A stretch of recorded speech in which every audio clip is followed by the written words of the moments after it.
want you to listen very carefully. These guys are very funny, so pay attention. Enough talk. It's showtime.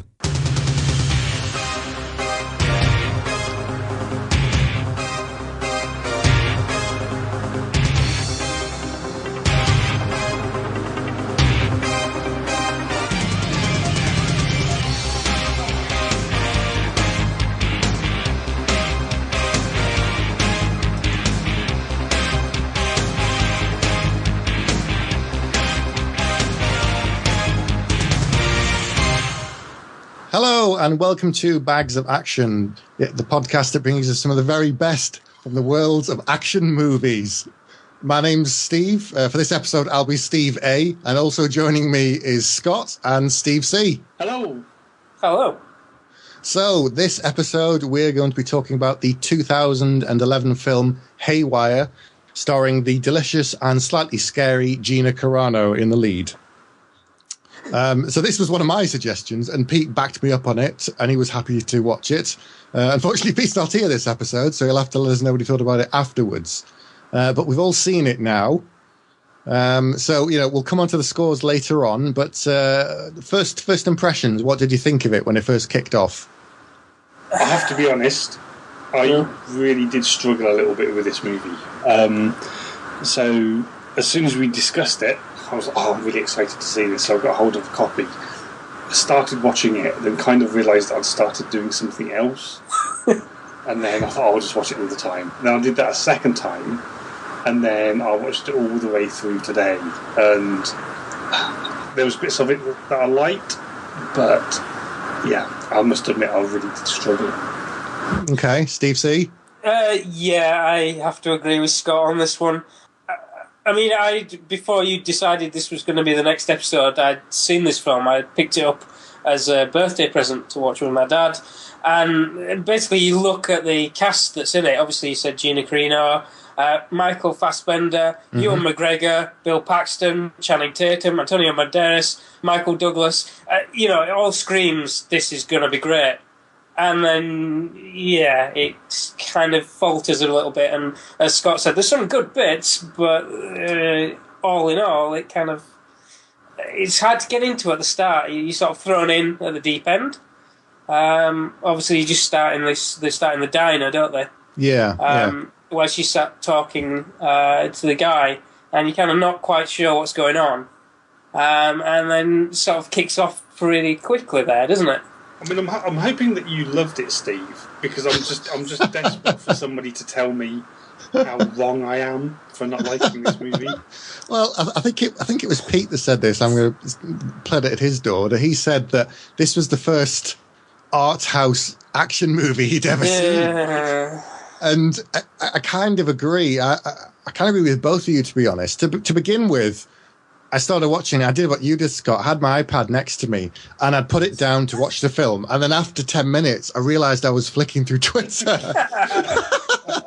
Although, when I actually missed a bit where the first fight kicks off, where Gina's character, Mallory, starts kicking the crap out of Aaron. And I went, whoa, hang on, put the iPad down. Skip back a few minutes, watch that beginning of that scene again, and then just watch the explosive action. And in terms of fight scenes, in terms of her performance, you can see why Soderbergh said, okay, this girl has got to be front and center. She's really, really good. And in all the stunts that was going on in the film, there's always stunts. No matter if it's someone, stepping off a curb as a stunt person. I suspect most of the stunts were done by Jean herself, and all of the fight scenes, because they were really, really good. But the rest of it felt a bit, I don't know, they kind of stumbled along from one scene to the next sometimes. I have to say, I think Gina Carano was great. I have absolutely no problem with her in it at all. But it was almost like putting her into Tinker Tailor Soldier Spy rather than an actual action movie. Yeah, I agree. We had a lot of characters doing a lot of cloak and dagger stuff, a lot of talking, a lot of dealing, and we didn't find out what was happening until the end, and it all came together and we understood the beginning better. But it did kind of feel like Queen and Country that I've read sometimes by Greg Rucka is really, really good. But this felt like it started in the middle of one of those missions. Mm-hmm. So normally in Queen and Country, you're sort of, something happens, there's a disaster of some kind, the people talk about it, they get a debrief, they go out, they do the mission, and then they come back. And this was kind of like that, but chopped up. So we had the bit at the beginning that didn't make sense. Then we had her in the middle of a mission. Then we went back to finding out who she got the mission from and what it was all about. And then we found out the truth about that mission later on. So it was jumping all over the place. And I can stand, why they may have shot it in one way and then chopped it up, but it didn't work breaking it up for me in that way. What about you guys? No, I mean, I agree. It sort of didn't string together well. And there was, like you said, long gaps between the action sequences where you kind of got a bit bored, and you did find yourself sort of, going off and looking at something else. And it kind of, it was just sort of, it was easy enough to follow the storyline, but it was sort of put together in such a way that it didn't feel like all there. It felt like different movies at times as well. I mean, I think that's part of the problem, that I think I kind of went in expecting one sort of movie, and I got a completely different sort of movie. So I already made the analogy to Tinker Tailor Soldier Spy, and I went in expecting sort of a very cerebral, spy movie without very much action in. And I went into this expecting like a really explosive action movie, and I think I got actually something that was much more of a character piece and much more dramatic, with very punctuated, very short pieces of action in there. And I think maybe just sort of mentally I wasn't in the right place when I watched it. But even for something like Tinker Tailor Soldier Spy, it just kind of left me a little bit cold, and considering how great a director Steven Soderbergh is, thinking about Ocean's 11 and Ocean's 12 and so on and so on, and thinking how incredible the cast is. I mean, Steve, you sort of listed this massively all-star cast. It's kind of it left me really flat, but I almost struggle to understand why it left me flat. Yeah, I'm not one that necessarily has to have linear storytelling, but I think it would have benefited from it in this movie. I think it would have just made it a little more sense if they'd laid it out in a more straightforward way. Because, as you said, it's neither Tinker Tailor nor is it the Expendables, and it's a composite, sort of a mixture of the two, and unfortunately got some of the worst elements of both. So I was, I went in expecting more of an action film, and then I sort of said, okay, well, it's not, it's a bit more of a character piece, and then it didn't really feel like that either at times. So I don't know, it was a bit disappointing. Get to the chopper! Let's talk about some of the things that we did like then. Let's talk about some of the actual fight scenes. What did you think of the main star, of Gina Carano? I mean, I thought she was amazing. I mean, she was the best part of the movie, and I don't want to sound patronising, but I almost kind of felt sorry for her slightly, because she's come from this MMA background, and she was like an American gladiator at some point, and I assume this was kind of, I haven't looked it up, but I assume this is kind of her first big movie, and I think she deserves to be in a movie that shows off her talents a lot better than they did. Yeah. I mean, she was absolutely awesome in it, but I think kind of the tragedy of her being in it is, if it had been a different movie, we could be talking about her as almost a female Jason Bourne. Yeah, it wasn't that sort of movie. Yeah, I mean the scenes where they went to sort of Ireland, I did sort of feel it had a bit of a Bourne vibe, but it just wasn't as polished as Bourne, and you just kind of felt like Bourne's been there, done that quite a long time ago, and this sort of gave us nothing really new. Like obviously when she has the fight with the Garda in Ireland, there's some great sequences there, where she fights these guys, but then the bits sort of stringing that together, and that she's been chased after for such a long time. You know, they kind of have this really long sequence where this guy's following her. It's like, yeah, we get that. We know she's being followed. So there's things like that. The other thing I'd say is I don't really think I liked her character that much. I like you say, she's great. She does all the moves. She's probably done all the stunts as well, and some of the moves she pulls off are great. But the character itself, I just think she's been lumbered with this kind of bland character that I just didn't really care that much about. Yeah, I can see that. They don't really give you very much at the start. So the film begins with her talking to some guy, and it seems like, you know, he's being reasonable right up the point when he snaps, and then he attacks her, and so you're immediately on her side, and you're thinking, right, hang on, she's been wronged, we should be behind her, and then she beats this guy, and you're celebrating, and then she goes off, and then it starts flashing back and explaining what's been happening, and you don't understand why she's so cold towards Ewan McGregor's character. And that it makes you not dislike her, but it makes you, puts your back up a bit to think, well, hang on, what's going on? And something's not right here. And you don't understand why until later that she shouldn't trust him. She knows not to trust him. He is a dodgy character.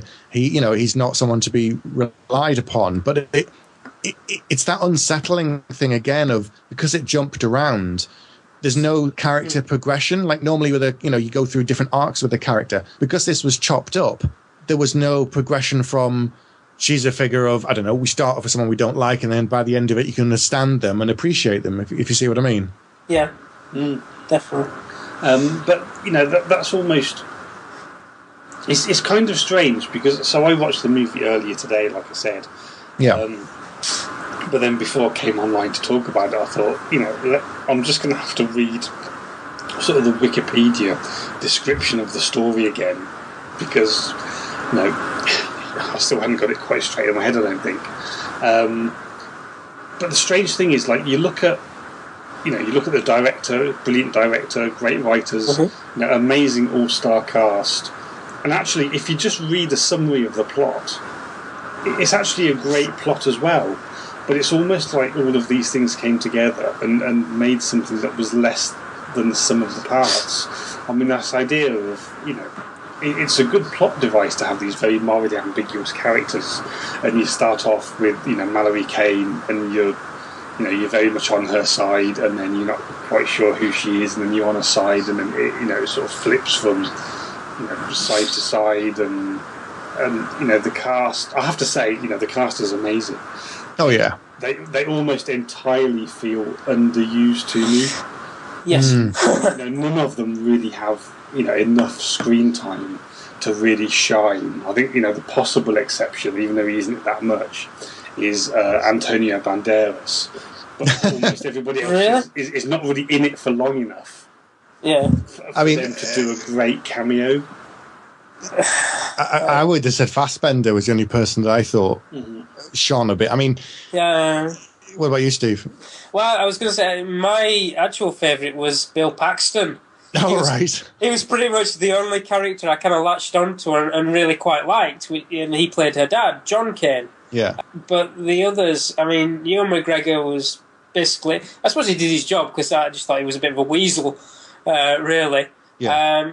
Michael Fassbender, he was Paul, wasn't he? He was the guy that... yes. They met in Ireland, and she went on a mission as his wife, sort of thing. Yeah. I mean, again, like you were saying, Scott, they don't really get that much time to develop them all. It kind of chugs along, and you find little bits, but there's nothing sort of defining for each character, really, I don't think, is there? Would you say? Not really, no. There's some, as I said, the art house thing came in from time to time, and sometimes that was good, and sometimes it stretched out scenes longer than was necessary. So that scene with Fassbender where they've gone to the party and they're at this big house, and she's seen someone go into the barn and then come out, and then she goes in and pokes her around. But it just seemed to go on for a long time. Like, we saw her coming down the stairs, we saw her going across the courtyard, we saw her going into the barn. It's like, hang on, we could have just seen her come into the barn. We didn't need to have those kind of sweeping shots. I can understand why you may have done it, but if this was supposed to be an action film, it didn't work because you had these long periods of quiet. It was supposed to be more of a character piece like Tinker. Then that didn't have any violence in, I think, apart from two moments of violence, and they were very, very brief. But that's not what the film was about. So this, there again, as you said, Scott, you've got the sum of its parts, and I think it's something that fell between a number of stools and was neither one nor the other. I mean, I kind of feel actually that I've sort of derailed the conversation because you asked me what I liked about it. We've gone down again. Okay, let's start with the go back to the positive. Negative. So if I can kind of pull it back to your very reasonable question, other than Gina Carano, who I think we all really liked in it, almost despite the role that she was given, what other things did you like about it? Steve C, let's start with you. The actual fight sequences that we got, I did enjoy. Like the initial one where she runs after the guy, in the flashback sequence, and she sort of chases after him, and she basically she picks up like a lid and throws it at him, Captain America style, which takes him out. And then she kind of uses the wall to push herself down onto him and things like that, and just uses her environment kind of to her advantage and beats this guy up. And I sort of enjoyed those bits, the like you said, Steve, I think the bits of explosive action, and then it kind of petered out. But the explosive action bits, when she actually got to show you her moves, she had some great moves. And I think as we go along through the film, the only thing that hampers her is kind of the art house thing, where the certain points it was lit quite poorly. So you can't see exactly what's going on. When I would want to see the sequence where, she's sort of kicking the crap out of these guys. But no, I did really enjoy sort of how she did the moves. And I could definitely see her in like loads of other films, having a major role where she basically just kicks ass, Yeah. I think she's probably the best thing in the film. I mean, all of the other actors we've talked about, they're all very, very well established guys for a number of different roles. They've all done all sorts of good characters and bad and animated characters, with Banderas as Puss in Boots. So he was actually quite interesting in this one, Banderas, because to begin with, he has this enormous beard. And he almost looked like Mandy Patinkin, who we get at the moment in Homeland with this giant beard. And at first I thought it was him. I thought, wow, wait, no, hang on, that's not. That's Antonio Banderas. And he was interesting, but there again, we didn't get enough of him. But then the next time you saw him, he had this awful porn moustache. Yeah. And I just couldn't take him seriously. I just started laughing every time he came on screen with that moustache. And I thought, why did they change it? Why? What was the point of that within the same film? It just, seemed really peculiar. Anyway, positives. The fight scenes were really good. She was really good. I like the fact that she bested pretty much everybody that she came into contact with. I like that the fight scenes were authentic. So as you were saying, Steve, she used her environment. She didn't do like some moves that you can blatantly see a sort of, crouching tiger where she's on a wire and you go, oh, come on. No one can kick someone 12 times and then land. It's just impossible. It was all kind of very, very realistic. And she was doing some sort of parkour across the rooftops and over the buildings, and her character was quite adaptable. That's one thing I did like. Her character kept adapting and just sort of going with whatever was needed. But I don't know, some of the locations they went to are really good. They obviously sort of went to Ireland and went to different places, but I'm trying to say positive, but it's so hard because I keep coming back to the negative and thinking for all the good things, there's all the other things that were just okay. Those are the ones that kept me wandering off. Yeah. What about you, Scott? What did you enjoy apart from Gina and her fights? Was there anything? I mean, it keeps coming back to that, doesn't it? I mean, they were great, and some of the scenes were great, and actually, like I say, you read, like I did, the summary of the story on Wikipedia, and I thought, actually, there really is a great movie buried in there somewhere. I liked. So actually, probably a highlight for me, and this is, I guess, kind of a spoiler, but I guess. Yeah, we can spoil it. I mean, if you've not seen it and you're listening to this, so I won't spoil it too much. I won't be, overly spoilerish.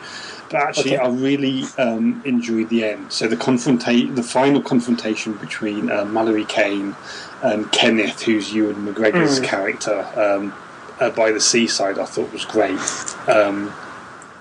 The kind of sort of, he gets injured and he gets his foot trapped and the tide's coming in, and then this whole conversation and her finally choosing to leave him there. I really liked that whole encounter. That was kind of... It was nice that the movie ended that way, because it was actually kind of a highlight of the movie for me. Just this... the end. The end, but it was, it was very well done. There was some action there, but it was a really nice character piece at the same time. It reminded me a little bit of the end of Get Carter, or the end of, I think, the first Mad Max movie, where he sort of, leaves the guy to die, and but says, you've potentially got this way out. So there was, that to me was, kind of a highlight. This whole discussion where she'd essentially defeated him and said, I need to get the truth out of you, otherwise you're about to drown, and then she just decided to leave him there anyway. So I actually really liked that whole end sequence, and it almost, it almost made the whole of the rest of the film worthwhile, because I enjoyed that so much. So I don't know what you guys thought of the ending. No. Well, before Steve says that, I thought something else quite like it, just a little bit before that, where you have the fight in the house where she puts out the lights. They come to see her dad, and she's there, and she takes them all out. But the bit that confused me, that made me immediately think of Commando, was when she painted her face black with those stripes. Yeah. The hell with you! No, I can understand the rationale, but I thought, hang on, if you put out all the lights anyway, no one can really see you, and you're kind of sneaking up on them to begin with. But I just sort of, there again, I was chuckling to myself. So, Steve, did you enjoy the ending then? Well, before we get to that, the one thing I will say is that I was strangely attracted to her when she was all camoed up. Right. Earlier on in the film, she actually gets dressed up in sort of, like gown, a proper dress and everything like that. Yeah, does nothing for me. She gets all camoed up in the jumpsuit, the lines. Hello, I'm there. And fight sequence, though, it wasn't satisfying enough for me. It felt like the director was more bothered about getting the shot of the sun setting in the background and on the beach, rather than focusing on the action. It was like this wide shot with the sun coming down, the low level lighting. There were some good moves. I like that she just came piling up behind him and just jumped on him and started whacking him. But then it's kind of, you got used to like the ending where he was kind of trapped, and I just thought it was a bit pathetic. It was kind of like, oh, I can't get up, and it's like, well, I'm going to do it. The tide's coming in, but you look, and the tide was actually, it was just lapping in. They obviously had to do stuff, but it wasn't really that dangerous. I think he could have stayed there a few more hours before danger was really imminent. Like in the end of Batman Begins, where he goes, I don't have to save you. And, at that point, Neeson as Ra's al Ghul is going to bite the dust. Here, I just felt like Ewan McGregor's going to sit there in the, with the water just lapping up to him while he just goes, yeah.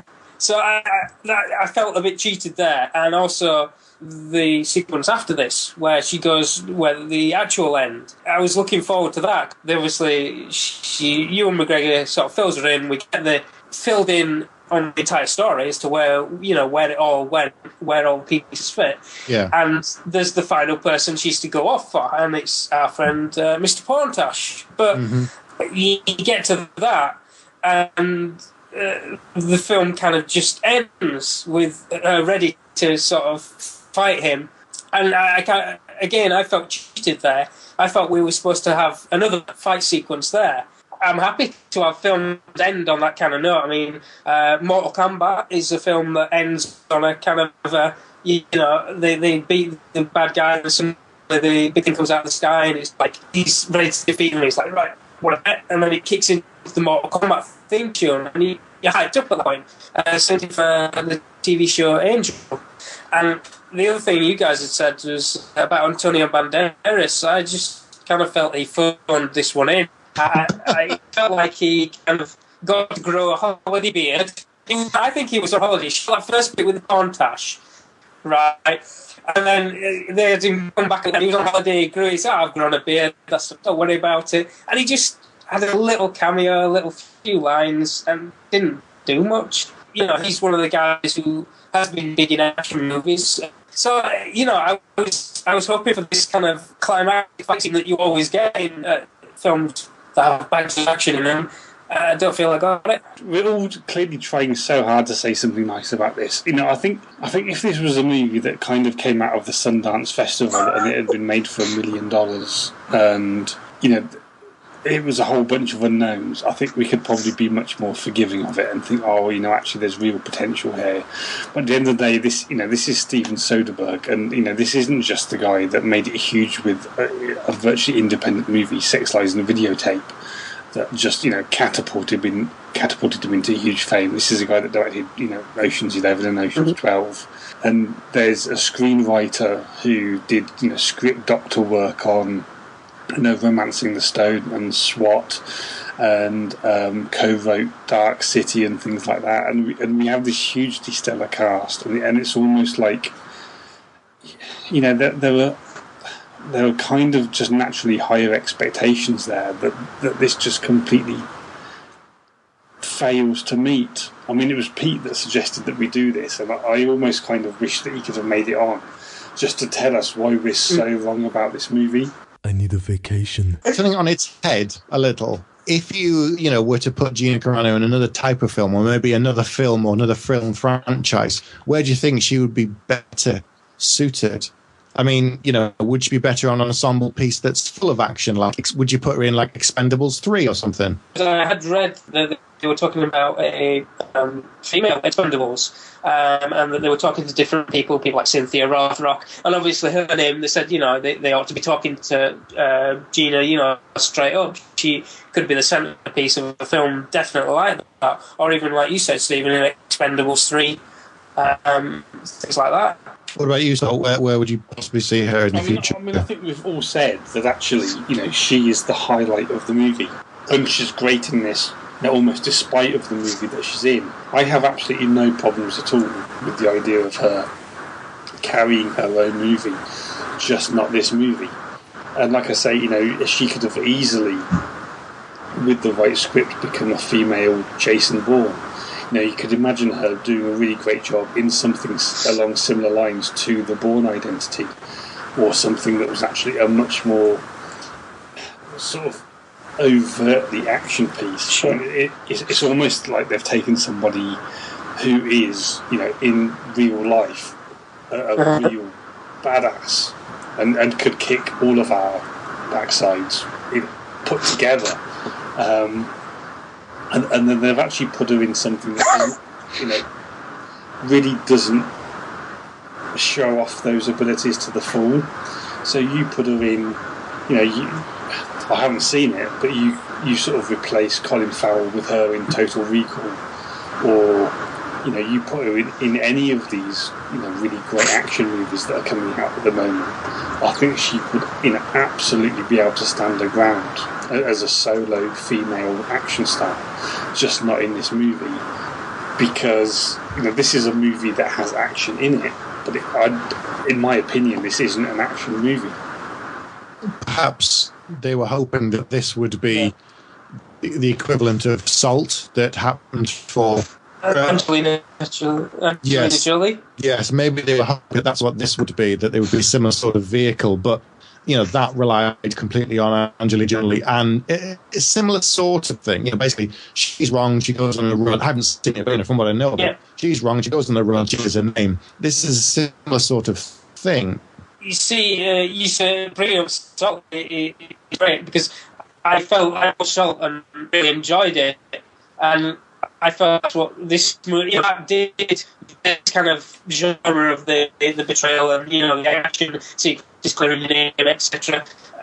Salt did that better than this film. That's how this should have gone, and she would have been great in that. And kind of another thing is the TV show Ace did this sort of thing in 45 minutes every week. and kind of, you put a double episode of that together. Again, that would have had similar sort of beats of, betrayal, sort of counterintelligence, action, and would have done it so much better than this film. And, like I say, you don't want to be so about it, but it just doesn't string together as well as sort of other films or TV shows in this genre have done. Right, well, before we wrap up on Haywire, has anybody got anything else to say about it? No, I don't think I do. So maybe it's, I guess, kind of predictable. But shall we go to the scores? Shut up, you idiots! It's time to give a score! Do it! Do it now! Right, so Steve A, what score are you going to give? I really want to give this 3 out of 5, but I can't because of all the problems we've talked about and the fact that, it just wasn't quite there. It wasn't what we expected. It wasn't what we wanted. So I'm going to have to give it 2 out of 5. Okay, so Steve C, what about you? Yeah, I mean, on paper, this looked like a 5-bagger, and I'm kind of disappointed that my first Bags of Action podcast is it sounds a bit of a downer. There were good bits to it, but not enough to give it a high mark. I'm going to go for a 2 bags as well. I hate to say this, but I find it hard to believe that we're going to talk about anything that is going to score less bags than this. So I'm going to go all the way to the 1 bag, I think. Wow. Whoa. Ooh, harsh. I just, since this is our second show, I would like to say that I think in future shows, hopefully we're going to be able to be a little bit more positive than we have been this evening. We want to sort of celebrate the best in action movies, Yes. rather than just sort of express disappointment like we have done this evening. Well, to end on a slightly more positive note, this last week just gone, I saw the new Bourne film with let's see now, Rachel Weisz, Jeremy Renner. Yes. Now, unfortunately, that's going to get a 2 bags out of 5. Oh, dear. I could sum up the film in about 3 sentences, and it's pretty carbon copy of the first one. However, on a more positive note, I did also see Expendables 2. Now, this has every single action hero pretty much I could think of in the entire world, from Van Damme to Stallone to Statham to Arnie to Bruce Willis to Chuck Norris. I mean, come on. It just didn't get any better than that. And that was a 5 out of 5 bags. That was worth every penny I paid. Perfect. So, on a positive note. And actually, I just know there's going to be a lot more bags in the next thing that we're going to be talking about, because we've decided the next is going to be, tell us, Steve. It's going to be Bruce Lee's Enter the Dragon. Oh, yes. I know Barry's going to want to do this one. I just know it somehow. He's going to want to come on and talk about Bruce Lee, and talk about Mr. Handman and all of that stuff. Yep. Do not concentrate on the finger, or you will miss all the heavenly glory. I'm going to take you, and you, and you, Jim Kelly. You see, we're quoting it already. That's got to be a good sign. It is one of the most quotable movies out there. Excellent. So, episode 3, Enter the Dragon. We'll be back in a few weeks' time. All right. So, thank you very much for listening, and hopefully we haven't put you off Haywire too much. You have been listening to Bags of Action. No bullshit. You'd better stick around for the next episode, because if you're lying, I'll be back.